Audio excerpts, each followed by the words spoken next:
izquierda. Sabina, buenas tardes. Buenas tardes, Julio. Qué gusto de verte, Sabina. Gracias por aceptar esta invitación. Hemos tenido a lo largo de la semana pasada varias entrevistas platicando sobre la crítica y la autocrítica en la izquierda, hasta dónde debe darse, daña al propio proceso que alguien como ciudadano impulsa con su voto, daña lo que luego dicen hacerle el juego a los adversarios, en este caso a la derecha, o es necesario seguir insistiendo en la crítica y en la autocrítica, Sabina. Siempre ha sido importante hacer una crítica a cualquier gobierno. En esta ocasión, el primer sexenio fue muy ríspido. Hubo una gran confrontación entre derecha e izquierda, pero dado los resultados en las anteriores elecciones, resulta que la izquierda va a gobernar los próximos 3 años con un poder hegemónico. Y creo que es el momento adecuado para que la izquierda converse entre sí. Hablando de la izquierda amplia, hay varios tipos de izquierda y después hay una izquierda que está en el gobierno, hay una izquierda que está en la prensa opinando, analizando, reporteando, hay una izquierda progresista, buena onda. Eh, Creo que es el momento de conversar siempre y cuando partamos del acuerdo de que somos izquierda. Digo, porque si no, para reproducir lo mismo que pasa en los medios de comerciales, en donde es una dimes y diretes entre la izquierda y la derecha, pues no tiene caso que reproduzcamos eso. Yo diría que el acuerdo básico de la izquierda es que estamos por un gobierno que favorezca a todos y primero que todos a los más desvalidos. Sabina, en la batalla constante que se está dando en este proceso de construcción de la llamada cuarta transformación, hay ciudadanos que asumen que deben impugnar y criticar a los propios críticos, no solo a los de la derecha o los medios convencionales, sino también a aquellos que critican las partes del proceso de la 4T que a juicio de esos críticos deben ser señalados. ¿Qué tanto estamos viendo hoy una batalla trascendente histórica que debería obligar o debería llevar a que los críticos asumieran que sus palabras pueden implicar darle argumento inteligente, parque conceptual a los adversarios? Ah, caray. No, yo creo que la derecha es derecha porque está de parte de los empresarios y en general de la minoría económica. Si ellos se unen a una crítica que parta del acuerdo en que queremos un país donde el gobierno beneficia a todos y primero que todos a los más desvalidos, pues ya se convirtieron en izquierda y bienvenidos. Precisamente creo que veríamos transformaciones muy interesantes, Julio, si habláramos críticamente entre nosotros, si debatiéramos, creo que el tono sería menos airado, pero la crítica es como tener en la mano un diamante y irle dando la vuelta y ir recorriendo todas las facetas de un solo tema y así se va iluminando el diamante y lo vamos conociendo por todas partes. A mí me gustan los debates donde salgo con una nueva apreciación, no donde salgo pensando lo mismo que pensaba al inicio del debate. Por eso he dejado de debatir con la derecha, porque no me pasa eso. Es más, me vuelvo más radicalmente en todas las posiciones porque me ofende gran parte de lo que dicen, ¿no? Las acusaciones de la derecha es una y otra vez, son corruptos, están vendidos, son oficialistas, son ignorantes, no hay intelectuales en la izquierda, no hay periodistas en la izquierda, no hay, ustedes no valen. Bueno, es muy cansado discutir con gente que niega la existencia de uno mismo. Creo que la izquierda se nos abre otra posibilidad. Yo estoy segura que si hubiéramos discutido la reforma del Poder Judicial dentro de la izquierda, así cotidianamente en diferentes espacios, por ejemplo, el tuyo o el mío, en Largo Aliento, en los periodistas, en otros espacios de izquierda, muchos de los que terminaron esquinados, defendiendo la no reforma, hubieran cambiado de punto de vista. Estoy convencida. Sí, Sabina, mucho se habla de que hemos entrado a un periodo de politización, que el pueblo está muy politizado hoy. Te pregunto, ¿es politización o propagandización? Es politización. Sí, o sea, yo me encuentro gente en la calle o cuando salgo a comer, cuando voy en algún transporte, que me habla de política como antes no se hablaba en México, en la calle, Julio. Y no además entre gente que no se había conocido entre sí, se acercan y me dan su opinión, pero desde una base ya política. Sí, yo creo que ha habido una politización en México. Ahora, el debate político o la discusión en las redes, Sabina, ¿cómo lo vas viendo? Hay quienes se quejan de que es demasiado tóxico y que se recurre demasiado a la simplificación y la estigmatización. ¿Cómo ves esos debates o esa concurrencia de entes politizados a las redes sociales? En X sí es insoportable. Sí hay momentos de conversación genuina, pero es un porcentaje, un 10% del 90% de los intercambios, que es francos insultos.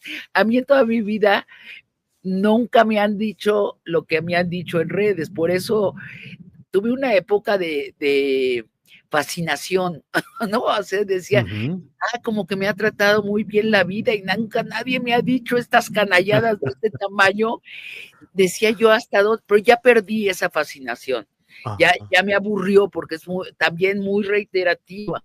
¿Cuándo podemos recibir los mismos insultos de los mismos? Y por otra parte, Julio, recientemente ha vuelto a virar X. X es propiedad del hombre más rico del mundo y se nota. A mí en mi línea de tweets recibo de cada tercer tweet es de la cuenta de Elon Musk y yo no sigo al señor Elon Musk. Entonces siento yo que estoy en una máquina propagandística del señor Elon Musk. Le he perdido toda fe a X. Ahora, Sabina, las discusiones en las que estamos metidos y pienso particularmente en las críticas muy duras que ha habido a Pérez Ricard, a Hernán Gómez, y luego entramos, si quieres, en el tema de la respuesta que te dio la CNDH. Pero en estos casos, Pérez Ricard, Hernán Gómez y otros más, ¿cómo ves esa virulencia que hay contra gente que se considera que estaba o está en el flanco de la izquierda, pero que hace críticas y por tanto pareciera que es mayor el enojo o la necesidad de descalificarlo porque es alguien desde adentro y probablemente con argumentos inteligentes, Sabina? Sí, a mí me parece inútil la crítica que va de te vendiste. O sea, a ver, demuéstrale a Pérez Ricard que se vendió. Si no, pues es nada más una puñalada al aire de la misma calaña de los bots de la derecha. ¿Qué más les han dicho? Progres, buena onda. Bueno, allí yo creo que se ameritaba un debate, porque yo lo que creo es que ellos optaron por el centro y creo que en eso están equivocados, pero me hubiera encantado estar en una mesa de debate con ellos y darles mi postura, decirles por qué considero que sí es una posición de izquierda livianita, así como de los demócratas norteamericanos. Ahí vamos a ponerle un poquito de pimienta a nuestra neoliberalismo y ya somos de izquierda. Yo sentí, esa es mi lectura de lo que, de la negación de Pérez Ricard y de Hernán a la reforma. Ahora, me gustaría haber podido, como te decía, habérselos dicho en público, explicitarme y que ellos me convencieran de lo contrario. Como se dio ese debate a base de descalificaciones, a base de calumnias, pues no sirve, no nos sirve a la izquierda ese tipo de combate. Claro. Sabina, De izquierda. Sí, Tampoco. perdón. Que sí, no nos sirve matar a gente de izquierda. Claro. Sí, de acuerdo. Sabina, has anunciado que vas a buscar estar frente a la presidenta de la Comisión Nacional de Derechos Humanos reelecta, Rosario Piedra. ¿Qué le vas a decir?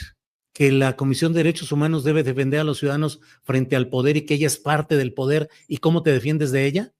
Claro, le voy a decir que procede para protegerme de la comisionada de Derechos Humanos, que me dedicó un pronunciamiento de 6 hojas en papel membretado de la CNDH, en donde me acusa de cosas muy graves, muy, muy graves. Si fueran ciertas, pues tal vez yo debería estar en la cárcel. Me acusa de comandar una operación secreta, mercenaria. Esto es muy grave. Entonces sí le voy a pedir que me resguarde. Le voy a decir, ¿qué procede, comisionada? ¿Cómo me protejo de la comisionada de derechos humanos que desde el poder de su institución me asalta? El lenguaje es un lenguaje desproporcionado, lo escribí, así lo considero, panfletario, propagandístico, excesivamente ideologizado. ¿Qué crees que significa ese lenguaje y esa postura de la CNDH? ¿Qué refleja en términos políticos de un conjunto dominante como es la 4T? Yo no le concedo a la señora Piedra un liderazgo dentro de la 4T, ni siquiera le concedo influencia. Lo que he observado en los siguientes días es que no la siguió nadie en ello. Yo supongo que la señora Piedra y 6 asesores y asesoras principales se sentaron en la CNDH y ella le dijo, a ver, ¿qué le respondemos a Sabina Berman? Y empezaron a soltar precisamente las descalificaciones de Twitter, de X. Progre, buena ondita, que no tiene ni sentido. O sea, si yo le estoy pidiendo a la comisionada que no sea tímida en su defensa de los desvalidos y le estoy diciendo que ha probado que es tímida en ello y entonces ceda su lugar para que alguien más aguerrido proteja a los desvalidos desde la CNDH, la respuesta es que soy progre buena ondita, digo, está mal usado el término. Y después, bueno, todo lo que me dice es verdaderamente sin sentido, pero yo me imagino, Julio, que ella llegó a la CNDH y juntó a sus asesores más radicales, dijo, defiéndanme. Y empezaron a soltar improperios, progre buena ondita, fascista, calumniadora, su bajeza, bla, bla, bla, y llegaban de pronto a interrumpirla, decían, están las madres buscadoras afuera. Y decía, no, que regresen el lunes, que sigan buscando. Oye, que está la gente de Sinaloa. No, ¿sabes qué? Que regresen. Acá estamos muy ocupados descalificando a alguien que opinó que no hago mi trabajo. No hace su trabajo y prueba de ello es este comunicado excesivo en donde ataca a una periodista. Sí, Sabina, en la más reciente ocasión en la que platicamos, hacías una especie de balance de lo que te iba gustando y no de la administración de la presidenta Sheinbaum. A estas alturas, ¿cómo vas viendo las cosas? Y te pido o te propongo especialmente el tema de la seguridad pública, donde pareciera que hay un giro ya abierto en el que hay acciones de mayor confrontación directa con los grupos del crimen organizado. Pero en general, ¿cómo vas viendo la administración de la presidenta Sheinbaum, Sabina? Me gusta que haya salido fuera de México, que haya hablado con líderes de otros países latinoamericanos, que haya hablado con Trudeau. Julio, lo que a mí más me preocupa actualmente es lo que va a pasar en México a raíz de que Trump sube a la presidencia de Estados Unidos de América. Creo que puede resultar muy malo para México.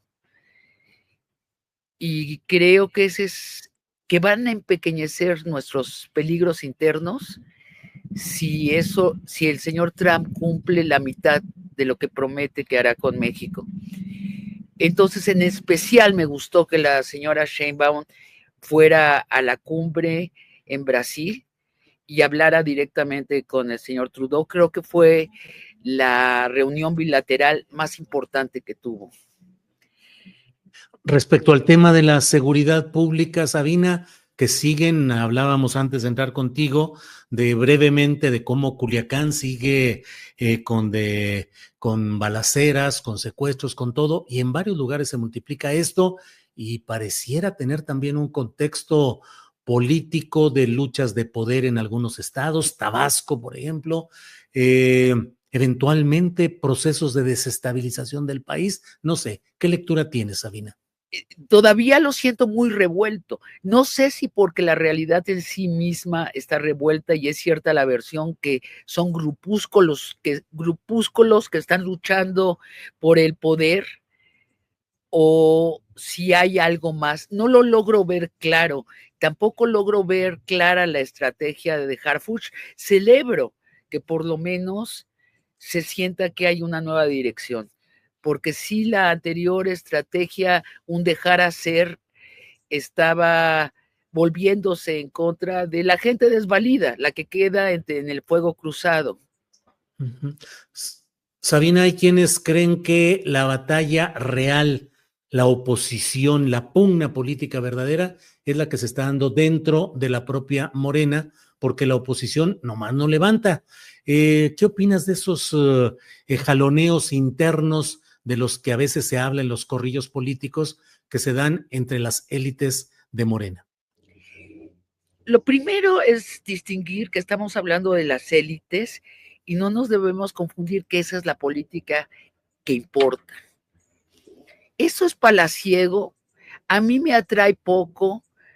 Creo que en algún momento Claudia va a dar un manotazo en la mesa, por lo que la he seguido a través de los años, va a dar el manotazo. Hay figuras dentro de la 4T que están apropiándose del triunfo electoral para hacer sus propios redes de influencia y creo que se los tiene que impedir. Concretamente, en el caso de Adán Augusto y de Ricardo Monreal, bueno, pues, supongo que la presidenta.